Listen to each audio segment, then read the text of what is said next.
Sunday এলে বাড়িতে যেন হাঁকডাক পড়ে যায় চিকেনের জন্য। আজ বাজারের ব্যাগটা হাতে দিয়ে বলল, চিকেন দিয়ে আজ স্পাইসি চিকেন বানাও। আমিও বললাম ঠিক আছে।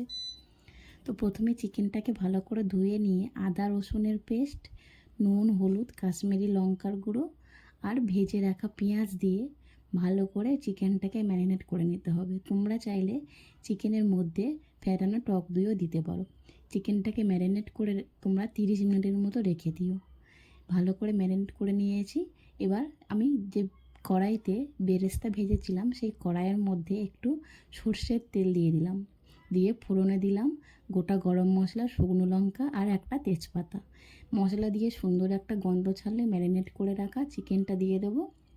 উপর দিয়ে 5টা-6টা কাঁচা লঙ্কা দিয়ে দেবো আর ডুমো করে কেটে রাখা আলু। ভালো করে চিকেনের সাথে কষিয়ে নেব। এখানে আমি ম্যারিনেট করে রেখেছিলাম যে জায়গাতে, সেই জায়গাতে একটু জল দিয়ে ধুয়ে দিয়ে দিলাম ঢাকনা দিয়ে। চিকেন আর আলু সিদ্ধ হলেই নামিয়ে নেব। তো রবিবারের দিনে এইরকম একটা স্পাইসি চিকেন তোমরা বাড়িতে বানিয়ে খেতে পারো।